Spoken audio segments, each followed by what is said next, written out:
are you? What are you doing here? I'm Clt. I'm the coordinator of Ateneu de Fabricacio Digital Ciutat Meridiana in Barcelona, and we are specialized in technology and including people in the labor market related with technology and innovation, and also with education, and I'm glad to show you our space. Okay, I will follow you. So this is the office. Currently, I'm the only one working because we are still on holidays. We are a group of 5 to 6 people. Usually, we have 2 technologists, and then the rest of the team is mainly dedicated to what we call dynamization, which is working with people, working with schools, attending people, and communication duties too. As you can see here, it's a very big space. We are settled in the Ciutat Meridiana, which is No Barris district. It's a very special neighborhood, which is almost making you feel that you're outside the city. This is, I would say, it has roots of being a poor area. It was mainly created, in the 40s and 50s of the 20th century, 90s, and still there is a big community of newcomers from other countries, mainly from South America and Africa, although there are this second generation of Spanish immigrants coming from abroad, this area, Catalonia. And one of the other nice things, that we have been here is that we are almost connected to very big forests, that are surrounding the city, which is almost by the step of this building. And in here, what we do is mainly we're doing the courses and classes for all different ages of students. We have many projects related with education, and so in here we do these workshops, using our technologies. In the case of youngsters, we usually handy things, but once they get older, we start using digital technology, and this is what we call the clean area. Clean means that we can work without making a lot of dust or dirt. Yeah. Okay, so what you see here, it's the usual. What we have is the usual as the common Fab Labs, spaces, which is in here. 3D printers and vinyl printing and vinyl cutting too. Okay, and as you see, several rooms, so if we need to split groups and working in groups like design thinking or developing the workshops, what you see, models that we've created here, different types of 3D printers, different qualities, That's nice. Okay.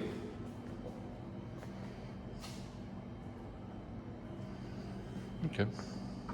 So there are other workspaces. Yeah, the office I can put you live if you want. Oh, that's okay. Oh, it's fine. It's perfect. So if you feel like you want to, we can go downstairs Yeah, sure. and visit.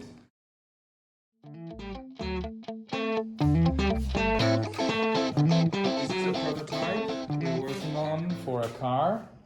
Okay. It's a design we are co-creating with a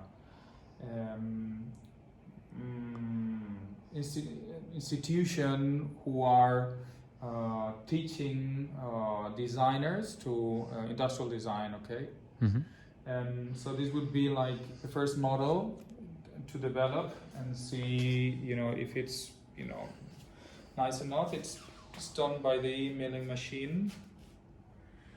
We have one of these specialities, as we are an Ateneu de Fabricacio. We are one of a group of 5 in our network, and one of the specialities that we have is having this big milling machine, this allows us also to work in furniture and work in designing chairs, tables, all interior designs, which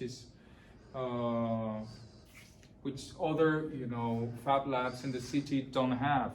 Okay, so this is why some companies or institutions or groups of people, come to us to try to develop this kind of prototypes. You see, Mm-hmm. here.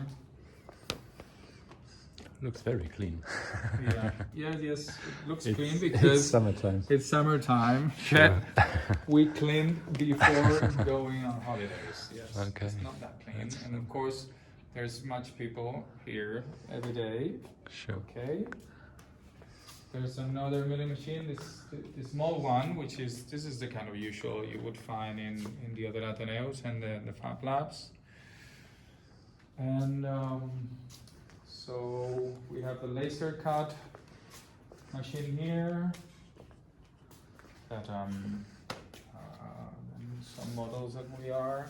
So through this we show the kind of cuts we can do, Mm-hmm. And the technology. We use just kind of, like interior grabado, signing, and then doing it very hard. Okay. Well done. So, what else? Good education. Yes, pretty much really into working with schools. That's what we normally do, but not only with schools, also with this final master project, although with it designing schools. And in here, this would be like the space for developing and working, with groups of people, of course, or individual, using our technology. As you hear, this is part of a project, the arcade machine. It's been developed with a project we are doing. Another thing that we have is and that we like doing is working with communities, and this is done with a project we developed, which is the youngsters community project. Okay, and we call it DigiJovas, which is digital youngsters, and so we were during the whole year with a group of 7 to 10 young people, men and women from 12 to 17 years old, okay? And they decide what to develop during the year. Okay, nice. And what is the balance between like girls and boys or men and female here, the frequentation? Well, the ratio, it's for this, for beginners, the ratio is mainly more men than women entering, and so there would be just one woman in this group, and then these 8, other, men, childs. And sorry, I didn't bring. I don't know if you want to. You want me to show you, because there's a project we are starting to develop, which is the for the community, which is not specifically related with technology, but has to do with this evolution, that we call it the Library of Things. It's already open. So through the years, we've got to the idea of transforming part of our work, deciding what's important for the district and the environment where we are. Okay, so as said, with this environment, with people who who have deep needs, we thought that it was nice to work on helping to create a community um, of a library of things, what we say, which is helping people to get objects that they do not have and they need, so we lend them for some days. Although this is still a project, but it's going to be open soon. So here we have like these small things that maybe some of the neighbors might need. Okay, and we are connecting this project with other libraries in other districts in the city too. Okay, still beta, but it's a nice program Yeah. we develop. Yeah. Wow. Cool.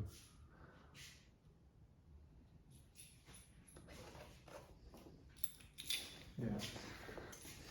It has, and this is a storeroom, like a usual storeroom, but as you know, we need Always important. it's very important to have It is. Oh.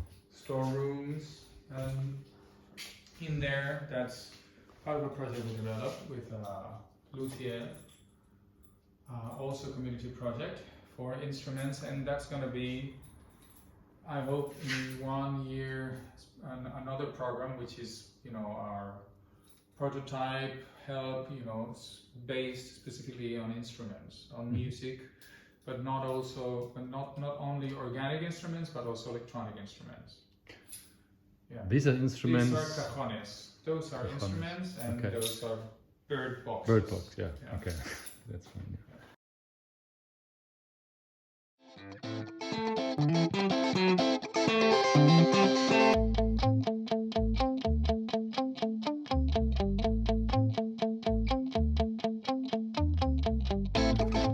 More than welcome. You're more than welcome to come again and visit us, and hoping to create networks, through Europe and through initiatives like yours. Yes, we'll do. Thank you.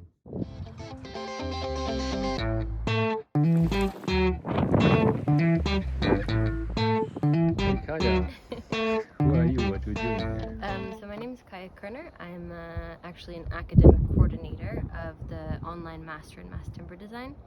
I'm here at Valldaura Labs, and what I do here is coordinate this online program, but also participate in some EU-funded projects and other kind of initiatives that we're doing in Valldaura Labs.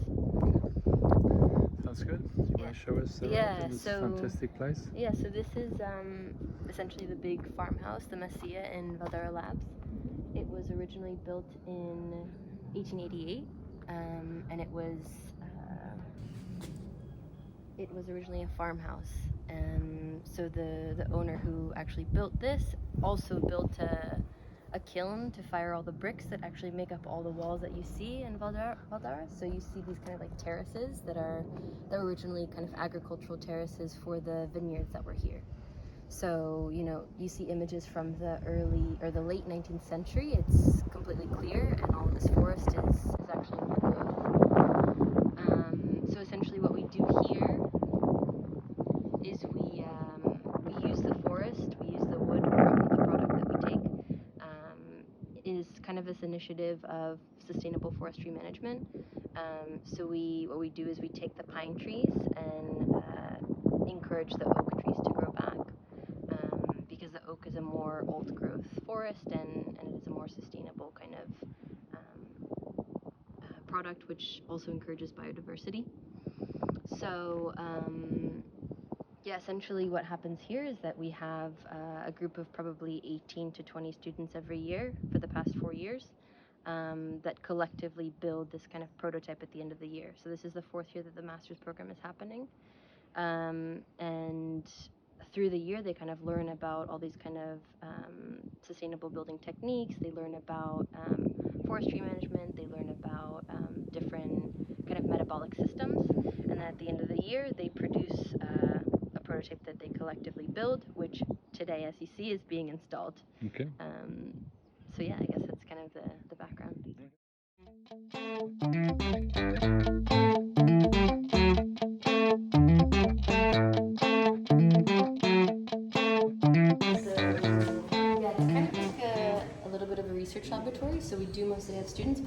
we have kind of visiting researchers as well. And this kind of acts as the collective space. Upstairs is where the bedrooms, like we have 2 floors of bedrooms where students will stay. Kitchen. This is the dining room where we all eat together, as you've seen.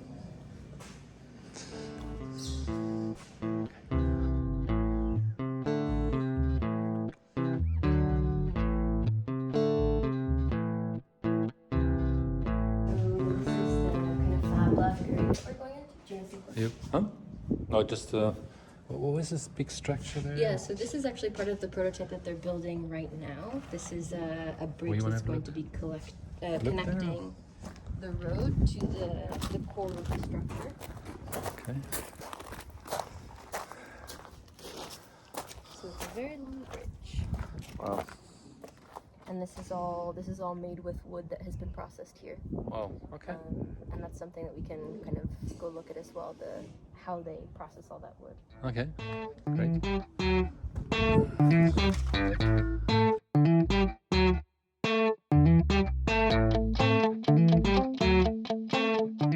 So this is quite a chaotic situation now, since they're in the kind of midst of construction. This is the cork that's going to be cladding the exterior of the final prototype. What's super unique about this working space is that, you know, it functions as we call it a green Fab Lab, but also, you know, the students are living here throughout the year, so they are, this becomes kind of like a living working space. Mm-hmm. And we have all kinds of machines here. We actually recently installed some clay processing area as well. So we've done some local clay harvesting, and this was kind of initiated by one of the students last year who was very interested in experimenting with the material that you could find here. Okay. So part of the last year's prototype was to actually make ceramics that were part of the final prototype. So this clay is actually from Valldaura. Okay. Oh well. Great. But this you're working by hand, right? Not Yeah, so this is, a lot of it is just hand building. There has been some experimentation with also 3D printing Okay. of clay. Nice. But this is not the clay, the local clay. No, this is not. And do we see any model of the prototyping they worked Here, outside? actually, this is the model of the prototype that they're doing right now. Okay. So what you saw right now is this long bridge that comes out from the road, Okay, cool. and the core, which they've installed, and you'll see, which is cladded with cork. And then they are going to produce this mesh, which kind of clads the entire exterior of the building. Okay. Wow. So today's the kind of first day of the installation of the prototype, but then tomorrow we'll come and we'll put in the bridges. Okay. And there are other steps before, like this is already the finished model, and like this. There were models that were part of an exhibition at IAC main campus. Okay. So they're not here right now, but Okay. Yeah, there were several kind of like iterations along the way. Mm-hmm. But that wasn't my favorite. Okay, this stuff are from other projects? Or? This is actually from, this is the mold for the gutters, I think, Okay. of the building, so. Okay. Wow. And we can also see we have like a laser cutter, we have 3D printers, and then downstairs we have a carpentry as well that we can check out. If you're Okay, interested in information.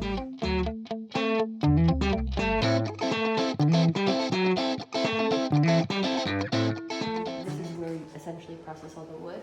Okay. So we have all the kind of tools that we would need to do that. We have like bandsaws, chop saws, there's a CNC back there. Yes. Okay. You will only show us around? Yeah.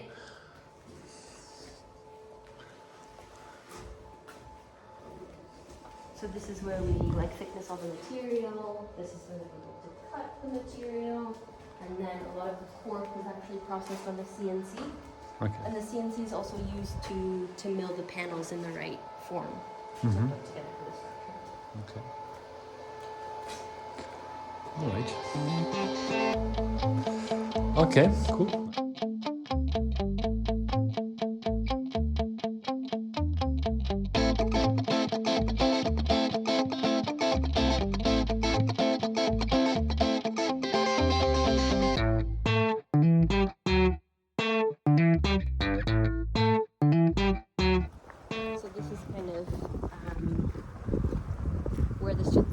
most of the winter term, kind of processing all the wood, because essentially what they do with the help of skilled people who come to manage the forest is they pick the trees within the forest that they can kind of thin out, the pine trees, and then they take them here, they process them into slats that then are further processed in the wood shop. Okay. So for that you have the machines here now to process from a tree to the... Exactly, yeah. Okay. So this looks like very little wood now, but this is where they were stacking all the material that they used for the structure that they built this year. And a lot of these students come in not knowing anything about the machinery or the process, and so they learn everything. It's like a learning by doing kind of experience. Okay. And this is the logo saw that we have, which How do you call allows this? us. It's a sawmill. Sawmill. Okay. So it's... How does it work? So essentially, we put like a raw log onto this, and then we're able to kind of choose the thickness that we want to cut it. And then we cut it into slats, we stack it here to dry, and then what happens is we bring these kind of slats back into the wood shop, and we obviously cut off all the edges so that we can use a clean kind of plank. Okay. Wow. And as you can see, there's a lot of kind of, like you would say, like a secondary product, or like a, maybe not waste, but some of the prototypes try to actually use this waste product from the wood processing for the final prototype. So you see that on one of the prototypes that they did actually 2 years ago.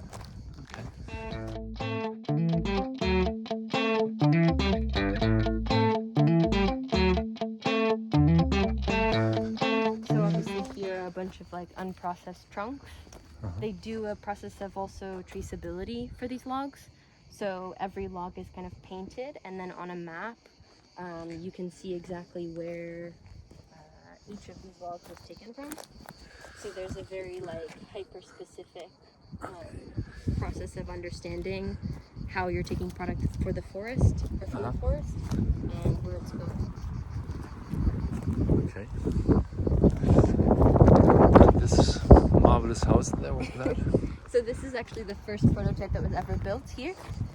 This is called the New House, and it was built in, it was 4 years ago. I guess it was around 2018 that it was built. So obviously it's weathered quite a bit. And all these like shingles and the form was developed by the students of the program altogether. I cannot enter, but maybe I look think we actually into... can enter. Okay. I don't think this door locks anymore. No.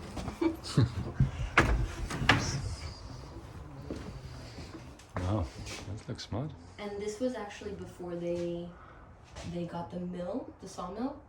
So a lot of the interior is made of plywood because they had limited capacity to work with other wood product. So you see kind of like the sophistication develop as the kind of place grows. Wow. Really cute. It's a nice place to sleep. Yeah, I imagine, yeah. When you need a rest from the rest of the community, you come here and camp out. So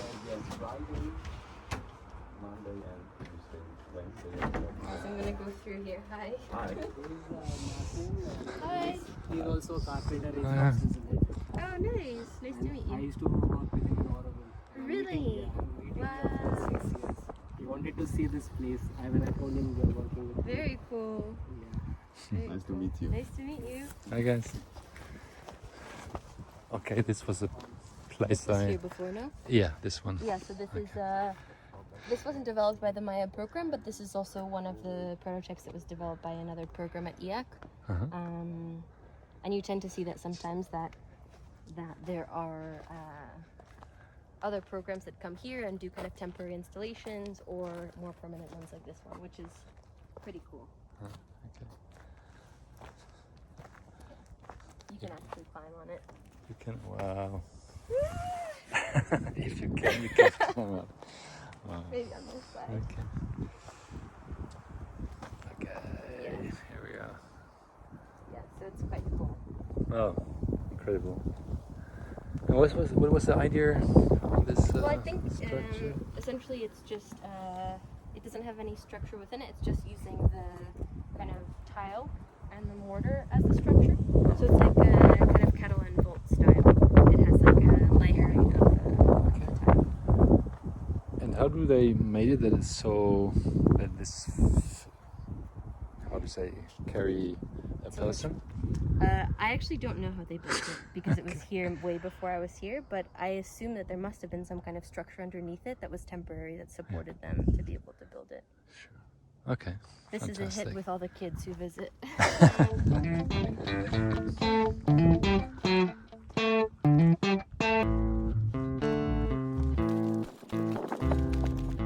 So this is the kind of Clt press that we use. This press was acquired, I believe, in 2020, right before the production of the second prototype, which we're about to see. And this press is not necessarily made for CLT, but it functions very well for that purpose. For what force? For cross-laminated timber. For what? Cross-laminated timber. Okay. So basically, it's layers of timber stacked one way and then another and another. Okay. So it's essentially to make structural timber. Okay. And obviously this kind of limits our capacity for like making huge panels, but essentially this is what kind of inspired the production of the second prototype, and then the third, and now finally the fourth one. Okay. So let's see that. This is actually it was a workshop that was done by the Masters in Advanced Architecture, which is another master's program at DIAC. And it was a glue lam workshop. So they were glue laminating timber and kind of bending it in these very interesting shapes. Cool. And they also had an interest in using the offcuts of the timber, so they made this kind of experimental facade with it.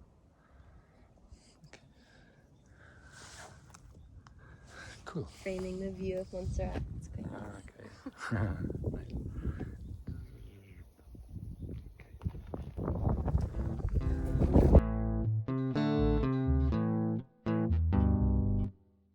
Along the path. So this is a prototype that was done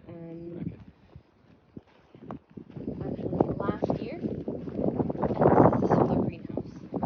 So they utilized a lot of glass, but also this new product, which is the cross-laminated timber.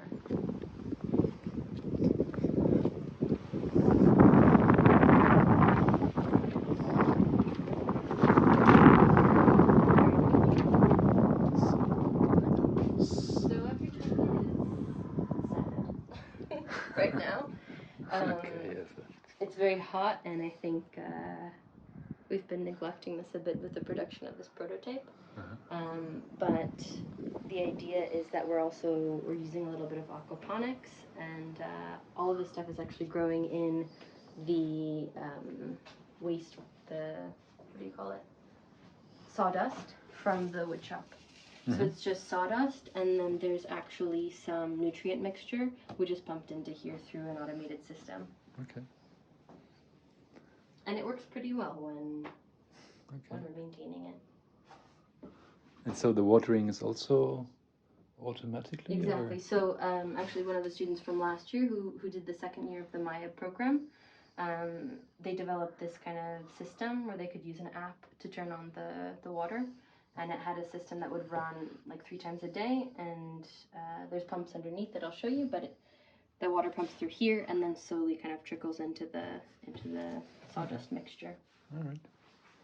So the idea is that here is for the mature plants, and then downstairs is where the kind of seed germination happens. Like that. We're in a bit of a drought also, so it doesn't help to...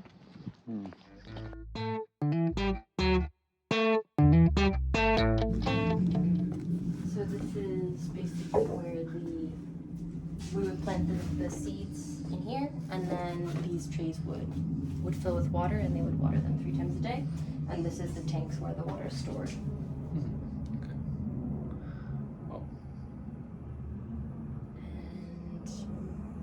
as I was saying, these are also the ceramics that were developed specifically for this project. Various things to germinate seeds or.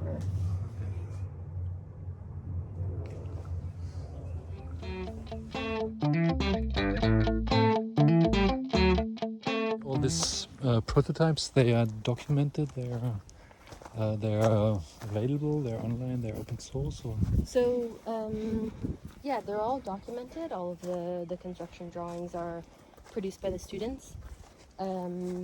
At this point, I mean, the drawings and things are available online, but in terms of like ready for market, not so much. I would say that a lot of this process is also, it's about learning, you know, what works and what doesn't work. Sure, yeah. And so, essentially, like, there needs to be some also time invested into reacting to how we see these prototypes react in the real world. Sure. So, for example, the greenhouse is super porous because of the way that it was built. And we realized in the winter in Barcelona that there's some issues that we experience. So I think it would be really interesting to have a second level of design. But because we have 1 year program, students build one prototype and, you know, then we need almost more time with them to be able to learn together and troubleshoot those things. That's nice.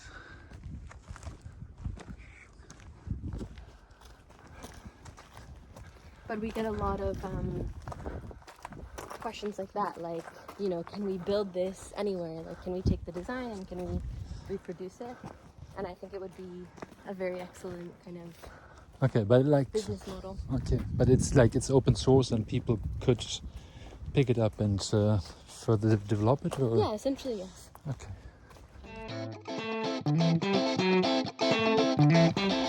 So this one is the voxel, and Okay. this prototype was developed in 2020, and it was a kind of reaction to the quarantine situation that everyone was in here.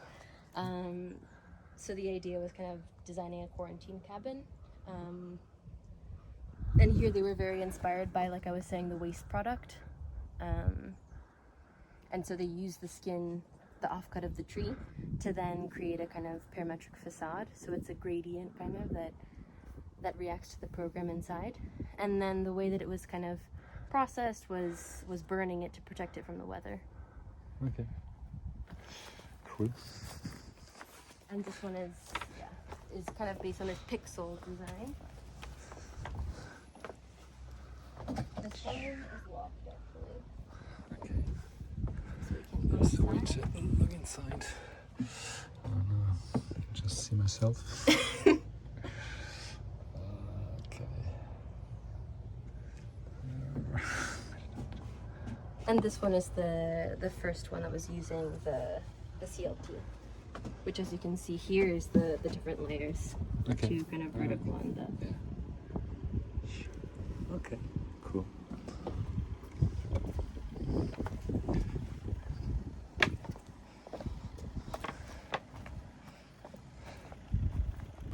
So here we have the first kind of crane day of the prototype of this year, their installation. So right now they already installed the four columns of the structure, and they just dropped the core on the columns, and now they're kind of leveling it, and they'll kind of set it in place today. They're supposed to be done, and then tomorrow they will install the bridges that will make the rest of the structure. And we'll stabilize it hopefully a little bit, because right now it's just a very tall thing on legs. Okay. And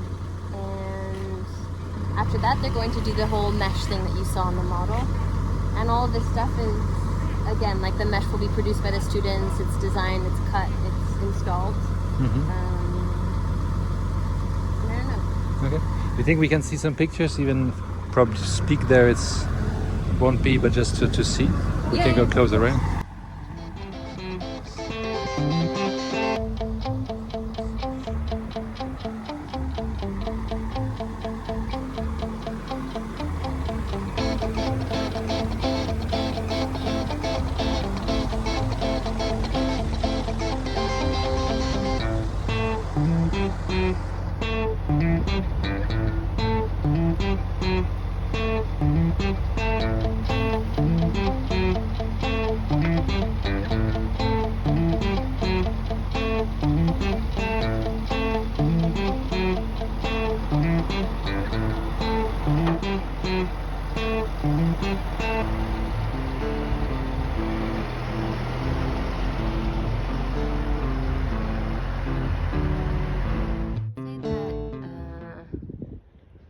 much as students learn about kind of like architecture and design build, a lot of this experience is also about like developing a community, and it's very cool to see kind of like the social relationships that emerge from that, and the realization that sometimes you have to like work with people that you don't get along with. It's like I think super relevant experience, not only to the design profession but also as like a personal growth thing. So it'll be sad to see everyone go, but next year we have new students coming in, so let's see how it changes.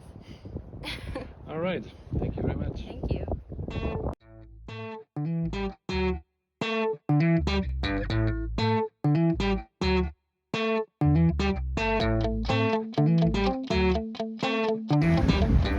Hey, Guillaume. Hey, how are you? Good morning. Good. Nice. Welcome to Fab Lab Barcelona. Thank you. Let's close the doors.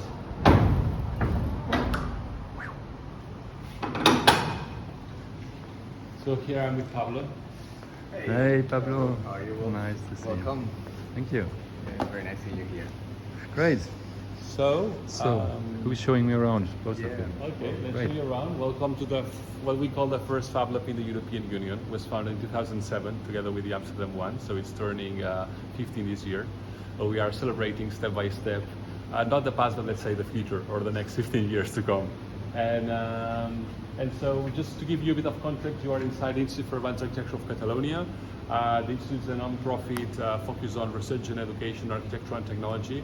We are a bit the special guys who are more into, let's say, distributed design, into, let's say, maker and kind of, let's say, bottom-up grassroots approaches into technology and citizen empowerment.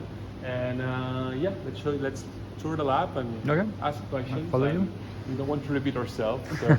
No, just show me what's. Quite empty What to because see here? students are now on holidays. Yeah, Supposed to sure. start in September. For sure. So would you maybe you can just stop a moment here and just do kind of a, so you see everything around and then we just go in and out and please Pablo go. So this there, that's classroom space. It is where, for example, the master on design for emerging computers happens. So a classroom. Okay. Up there, that's a textile lab. Down here will be the new bio lab. We currently have one on the last floor, but it's very small. Now we are starting a big one here. And here it's actually what's more the hardcore Fab Lab space, more machines and laser cutters, 3D printers, electronics. This is the 3D printing room. I will say after many years we decided that the best machines are the cheap ones that we know how to fix, and so we moved from big machines like these ones that cost 60,000 euros to machines that cost 200 euros Okay. or that cost, let's say, 700 euros, like Bruce's machines. So we like to say more than a 3D printing lab, it's a 3D printing workshop, because I think fixing and improving machines is as important, right, as printing. Well, let's start first here. That's one of the toys people like to see here in the lab. Actually, this is mostly used, not that much by us, actually, it's mostly used by the Advanced Architecture group, because it's used a lot to actually do research on advanced construction and robotics applications for building. And so at the end, it's an industrial arm that can move anywhere on the space. You could put it in any factory you want. And then we always said that something nice, it's having something like this on a lab means that you can use the lab to actually make the end effectors. So we don't, we bought the robot, but we don't buy the tools that we put on the robot. We make them. So we could make a saw or an extruder for clay, or an extruder for plastic, etc., etc. And Like, so this is also a result of exactly. That, for example, that's an advanced architecture group project, and I don't know the details because it's not from our team, but I'll say that's the structure for a building. There's a full program on that called 3DPA, 3D Printing for Architecture, another one called the Master on Advanced Robotics and Constructions, that both touch these topics. The cool thing now is that these robots are getting cheaper and cheaper and cheaper. We know people buying them now for 14,000 euros second hand, and selling them on workshops, not anymore in big Fab Labs or universities anymore. So, well, we're in the month of August, so we are fixing a bit the lab these days, no? So what you'll see here is exhibit, let's say, work in progress. So big CNC, actually German-made Raptor, we like it a lot. Storage for materials, and here we're just setting a new wood space, wood workshop space. I'll say that when I arrived here 12 years ago, actually in the lab, to cut a piece of wood you needed to use a CNC or laser. There were not any kind of wood tools around. And I'll say all the labs discovered that digital fabrication is good, but digital fabrication also means working with your hands. It's not only that the machine could do things, it's actually more about the process and the way of thinking about design than actually the digital or the CNC of the machine. So we're seeing a new workshop space here. Hi. So that's basically what we call a classroom. So for us, a classroom is this. It's tools to prototype, tools to design quick things. And for example, programs such as Fab Academy happen fully here. So a lot of soft tools, I'll say, which is something also that you were using in labs before. And now I think more and more, right, you realize not only about laser cutters, you need soft prototyping tools too. That's the electronics lab. So this is CNCs for making PCBs. The standard ones you'll find in most of the labs. That's actually it's an SLA printer that's more supposed to be on the other room, but we keep it here. These are like just stations for soldering parts. And this is I would say is the most important thing, even though it looks very ugly, because that's the Fab inventory of components. And you know, like buying microcontrollers one by one costs a lot, but if you buy thousands of them, you get cheaper and cheaper and cheaper. So at the end, if you buy them at scales and you share the same blueprints or the same inventory Fab Lab to Fab Lab, it makes things accessible and affordable. If not, it's impossible. So you know, sometimes the ugly things like these are actually the ones that I'm working on. Here it's just a bunch if you want to just go around. These are like a lot of prototypes. So these are all like CNC machines that we build to test all sort of, let's say, digital fabrication process with our team, students, etc. So there's one there, there's one there. It's actually part of something we do a lot, which is we call almost useless machines, and we ask the students to assemble machines which are not actually, they don't have a purpose on their own, so they learn how to build and how to think. These are more kind of, say, DIY concepts of CNCs to prototype, basically. So we use those to attach things there. That's not the best version. I'll show you after. But that's something we call the 6-pack milling machine, which is kind of a small milling machine we designed for COVID to use with foam. Okay. And and things around winemakers. That was part of a project on making wine in Fab Labs that we've been doing for some years. Sounds useful. That's an extruder for recycled plastic, the end build. It's going to go into the robot soon. Okay. So everything is Fab Lab made. That's die bond, that's aluminium, that's FDM printing. Okay. So the shredder or? It's an extruder. So you put plastic pellets here and it extrudes. Okay. Actually, what you can see here, that's what we print with plastic. So that's using the extruder you saw before, melting. In this case, it's not recycled. I'll say. I think that's a new plastic, let's say, and basically making big structures, let's say, out of plastic, like you'll do in a small 3D printer. Oh, right. Yes, that's recycled. Yeah, that's a good example. Yeah.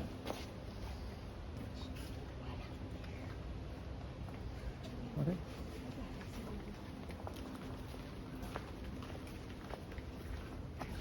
So this is, I like to call it kind of the composites area, but it's, I don't find a name for it. So basically, there's lasers there. That's one of the first lasers that we got back in 2007, 8 to do a project for the Venice Biennale. It's a big laser. We use a lot for fabrics now, for the textile programs, because you can cut fabric, big pieces easily. More lasers, that's a table to do composites, right? So you could, for example, mill a piece of foam and putting it there, and then put, let's say, all sort of, let's say, materials, recycled materials, for example, with a binder, and you could make, I don't know, a skateboard, for example, right? So that's plywood, that's a piece of, let's say, fabric, and then it's been binded with the resin, which I'll say that's kind of an epoxy-based resin. So.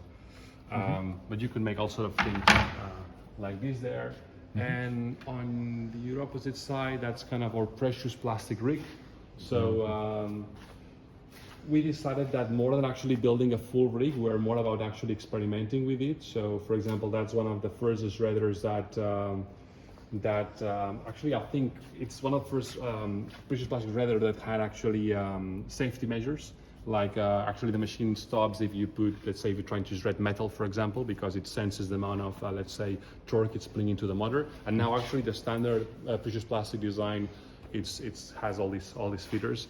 That's a press, a smaller one. We kind of build this one because more than making big sheets, one of the smaller sheets, also to do more kind of biomaterial tests, etc. So that's kind of in a small version of the precious plastic press.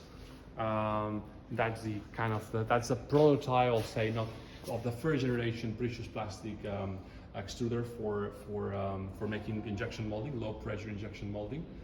That's a machine that's it's to actually recycle plastic or and into filament for 3D printers, for FDM 3D printers, and it's been renowned. It's a prototype that was built at the Green Fab Lab, and we've been improving and testing it, and it's there. But it's these are examples of precious plastics. For sure, you saw a lot of them, but you could see that's part of the precious plastic challenge that we did as part of distributed design a few years ago. That's a birdhouse, for example, here. That's the back.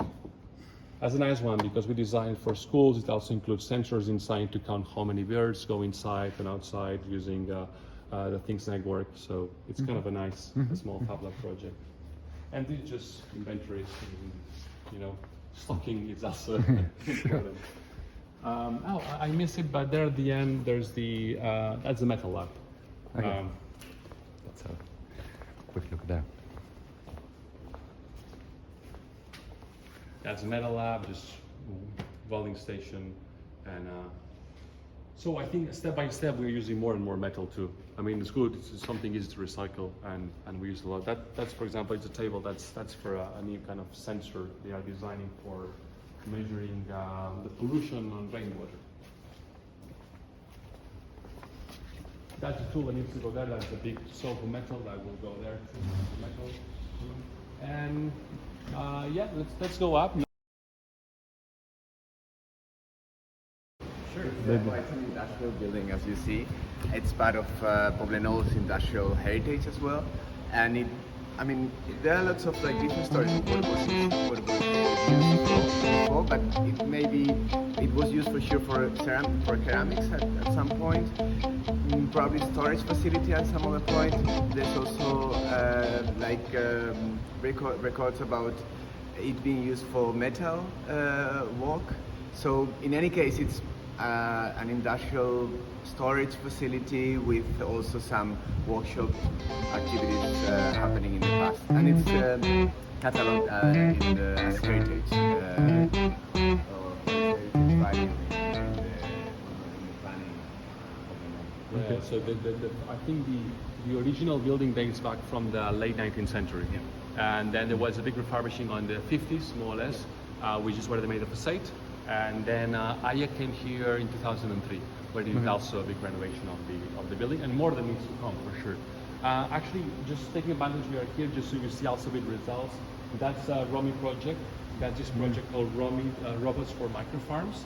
So the brief of that project was there's a lot of technology for monocrops, big farming, but there are no tools to support smaller farms in Europe, which means that many young people in particular are starting small farms, wanting to do, let's say, ecological production, bioproduction. After some years they stop because it's too much labor intensive, and actually it's hard actually to get enough money to actually build a full team that could support you. So we started to build machines and technology to support these kind of communities, and that is what we call Roaming. There's been 4 years of research. Now actually continues with what we call the Roaming Association, where we're going to start running workshops to show people how to build that tools and use them. And here you could see one of the prototypes of what we call the Roaming Rover, which is basically a small tractor that is able to remove undesired plants using, let's say, mechanical methods automatically. It's designed by Sony CSL, which is one of the partners in the project that we work a lot with them, part of Centrino too. And that's the test we did here, because something we wanted to test is like Fab City approach. Is it possible that Sony designed a robot and then we could replicate it here and then improve it, and then they could actually continue. So we've been doing that all over the project, which I'll say it's quite a Fab City, Fab Lab thing, right? To keep going back and forth between two cities, Paris and Can you show me a little bit of the projects over there? I can say that's a foundational project, the Fab Lab house, back in 2010. We did for the Solar Decathlon Europe. There was an edition in Europe from the Solar Decathlon. So it's this competition where multiple solar houses compete ones with the others. And actually it's quite it's basically a competition. So it's about who does more production, who, let's say, uses less energy. And the more important thing was not the competition, was actually that this is the first house, I'll say, that was built in a Fab Lab. So, and we built it for one purpose in a Fab Lab, because the shape is designed to actually follow as much as possible the sun. So you need to rely as less as possible on batteries. And so that shape will change, of course, depending on the location you are. And so that means that it makes even more sense to have a house which is not designed as a normal CAD. It's an algorithm. It's, let's say, a parametric design that you could produce on location. And so the first Fab Lab house we fully assembled here, and then we finally assembled it in Madrid for the competition. That's the continuation of that project, which that's actually only one floor got built, which is still now in Barcelona. You could see it in the Clt Press, which is like a sailing club here in the city, and they use it as a bar now. And that's another. And what you see here are projects from many of the different YAC programs. Some more speculative, some less speculative, projects from the Master in Advanced Architecture, from the Master in City and Technology, from the Open Fields Applications, from the EA program, etc. Also a lot of plate printing, part of the 3D PA program, where every year students actually 3D print. Well, basically we started many years ago on smaller scale 3D printing in clay, and now the increasing, and in Valldaura actually, I guess you saw the big hands they built last year. Before we go up, if you want to check here, that's part of the Smart Citizen project, also well-known project by Fab Lab Barcelona. That started in 2011 with this board here. I'll say it's maybe the first PCB that we ever industrialized. Actually, not the first one, because we had die-pro habitat before. And then we moved to several designs until the last ones that you see there. And it's nice because it's a project that at some point we thought it will be kind of a startup, right? And we realized that we don't like it. That that we like it to the center, not just to make a big company and sell it. And we like it to work with citizens and to measure things and discuss about measurements. So it's a project that stays inside the Fab Lab, and every year we keep selling sensors. We work with communities all over the world. We try to work as much as possible in a cascade way. So bringing Fab Labs to be the ones who do the local support. So a lot of trainers, support that Fab Labs are, let's say, fully resilient on running small campaigns, monitoring air quality, noise quality. Now we are looking water quality. And then the hardware is true that we manufacture it. The PCBs we manufacture in a centralized way because it's too expensive to do it, like in a distributed way. Yet the enclosures are mostly made locally in Fab Labs. That's why they are not that nice, because you need to make things that you could manufacture in many different places.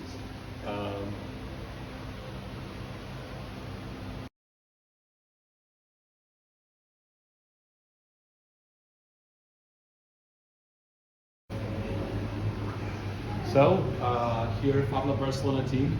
Okay. Say hi to Fab City Hamburg. Okay, let's say. Hey. Hey. What's your name? I'm Alessandra Schmidt. Okay. Hi, my name is Jess. Hey. Hi, my name is Gabby. Hi. So this is the office. So we have an office, not only a lab. There we have also Lina and Manu working, the comms experts, doing all the video and graphic design for the team. Okay. So the researchers table, so to say, there's a communication team there, the coordination team in that room, in that table, on that table there, and there's more like education people here. And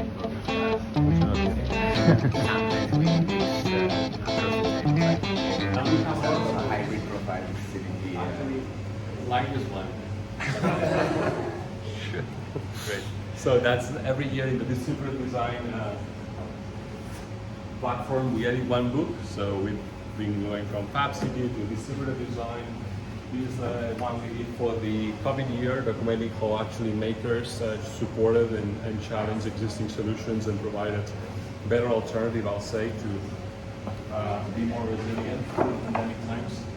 And let's go into the last floor and to the rooftop, maybe? Sure. Yeah, we have a full tour of the building.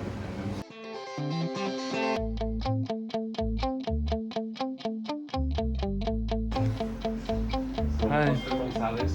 Hi. I hope I can film you. Hi. Good. That's the number, so I'm putting that on the lab. So this is kind of more the hardware software development lab that works in combination with a lab down, but for more specific projects, etc. So you look around, you'll see things which are more tough. I don't know. Let's say this is part of the Roaming project, for example.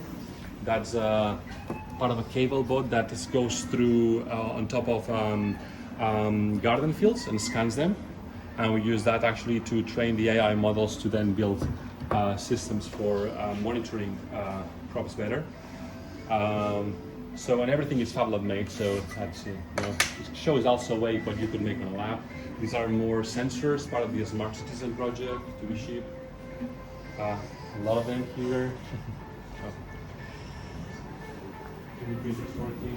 Oscar, anything else I'm missing? These ports here, what they are? Over there, maybe. Oh, good.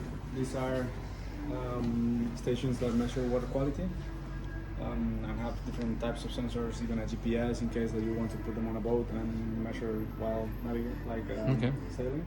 Examples like air quality, chemical composition, particulate matter, and environmental monitoring in general. That's what we can Actually, the place where I told you before, the second Fab Lab houses, it's a sailing lab, they are now using those to actually monitor the harbor water quality by running those sensors on the boats while they go through the harbor. So kind of there's a connection on building Fab City Barcelona. Sure. We could go now to the last floor if you want, Yeah. and see the sightseeings from the. Just so you want to film around, these are more classes. At the end, we are an educational institution, so we have a lot of classes for all the architecture programs. And let me see. Actually, How many students are in IEL? So I'll say 200. Okay. 100 something, yeah, because now with the online programs and everything, it's a bit harder for me to count them like this, but it's more like 100. But if you think about Fab Lab, we are, let's say, managing all of our students. It's more, say, 60. And we just wanted to bring you here so you see a bit of the neighborhood. But Pablo could maybe even explain you better. Yeah, sure. Well, I mean, here we're in Poblenou, the sea is on that side. 5 blocks away more or less. And we are in a neighborhood that used to be like an industrial area of the city, the Catalan Manchester. But there was also a lot of textile production. And this, I mean, after the textile crisis in the 70s, this has changed a lot. And there's a lot of renovation going on, especially after the 90s and the Olympics, where all the beach there was completely renovated, and the Olympic Villa was also built, also in the fringe of this neighborhood. And now you can see like a lot of cranes over there, a lot of new buildings on that other side. The whole neighborhood is changing a lot over the last, I would say, 40 years more or less. And 30, 40 years in the 90s especially. And it's interesting because this part of the neighborhood there's still like a lot of different activities going on.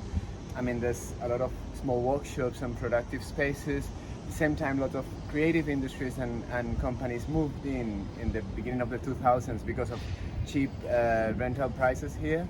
Now this is changing a little bit, and this is coexisting with all the new buildings that are being constructed in the area, and with new office spaces, new international companies coming in, and there's a lot of frictions, of course. Of course, then towards that side there's the Rambla Poblenou and the traditional like residential area of Poblenou, where all the people that work in the industries here lived. So there's also another layer over there.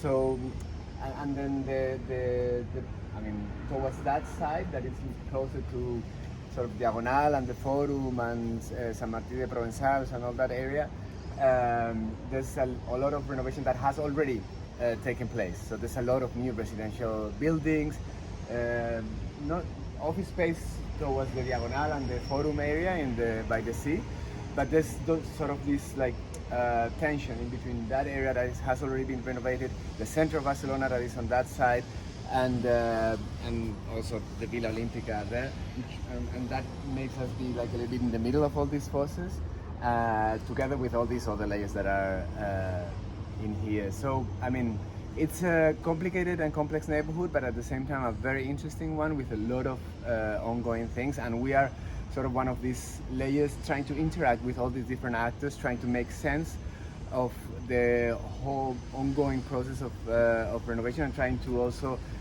steer it so this complexity stays in a way, which is actually something good for the city, that this complexity between all these different layers stays, and there's not a monofunctional redevelopment of the city with high-end offices and residential buildings, as is more or less the trend in many other places in Europe. One of the beauties of that neighborhood is that it was never actually a full industrial neighborhood in the way you maybe will understand it, let's say, in other cities. It always kept people living in, let's say, kind of a more 19th century model maybe, right? You might know better about that for sure. And at the end, keeping that is very important, right? So keeping that mixture of productive spaces, people living in here, that's actually what's important to maintain. And the problem here is that many industry move away, many productive, let's say, or more traditional productive facilities move away, and then a lot of, let's say, more kind of service companies arrive, like it happens in many neighborhoods like that. And I'll say, you know, like, keep pushing and keep basically telling people that someone working with wood is as important or more important than someone who's doing apps for iOS or Android, you know. It's important, you know, and sometimes you take for granted that idea, and you know, and it's not the case. Let's say people that work with their hands, they feel very, let's say, appreciated, let's say, you know? And I'll say something very important in neighborhood is to keep telling people that being productive, that doing things here, that the corner, let's say, workshop, it's as relevant, or actually much more relevant, than the big corporation which is established a few blocks away, and that's on the news, let's say. You know? So that somehow explained why Fab City is born here. So yes, the yes, problematic of exactly. Fab City is much about that. This idea, and then of course the idea that for sure you know well, the Fab Lab Barcelona started here, but at some point we said, look, to actually make impact on the city, it's not about one Fab Lab. You want to achieve that. You don't want people to take the subway to come to your lab. You need a lot of Fab Labs in the city to actually produce that transformation. And then it's when the Fab City idea started, when we convinced the city council to actually start installing, creating a small Fab Labs in the city, what they call Ateneu de Fabricacio. And with this network in the city, with us here, but also with all these kind of more smaller private ventures, from co-workings to big maker spaces, we said, okay, that has that could become something if we all work in a network way, and that's the idea, how the idea of Fab City started. So last question would be probably a complicated question. So how does it work? AYAC, Fab Lab Barcelona, Fab City Barcelona, and Fab City, the Fab City network. So it's somehow everything is in the same house. And how do they work together? That's a good question. So you have Jack, which is the founder of Fab Lab Barcelona, and Fab Lab Barcelona is inside AYAC. So we share facilities, we share some kind of basic equipment. Then we have all these other ventures around the city that we don't have a formal connection with them, when it comes into the Ateneus, for example, which is a network led by the municipality. Now we collaborate with them, we support them in projects, but it's not actually something that we rule for them. Or when we think also about the other private spaces of the city, like TMDC, for example. These is like spaces that we work in a more or less, let's say, informal networking approach. Then on top of that, then we have the Fab City Initiative. And the Fab City Initiative is something that we founded together with other partners from all over the world. And for many years, we have been pushing a lot. And so that's something that also we feel we own a bit too. And we consolidate it now with the Fab City Foundation, which is based in Estonia. And I think that's a way also to clarify, it's not in Barcelona, it's in Estonia. And it's actually, and it operates globally. And I'll say the part that we feel more close to that is the Fab City Collective, in the idea of these group of individuals, right, and institutions that provide content to Fab City, provide content, test ideas for Fab City, and then as Fab City network, because Barcelona is a Fab City.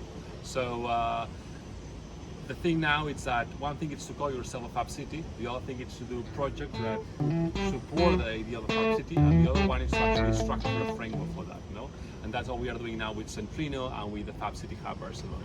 So the idea of actually formalizing all these informal relations, all this impact that has been created into something that has a framework, something that, more especially, that others could take and replicate. Because if we keep operating the way we are now, it's very hard to explain and replicate, and what we want is replication and scalability. Great. Thank you very much. Lovely. Thank you.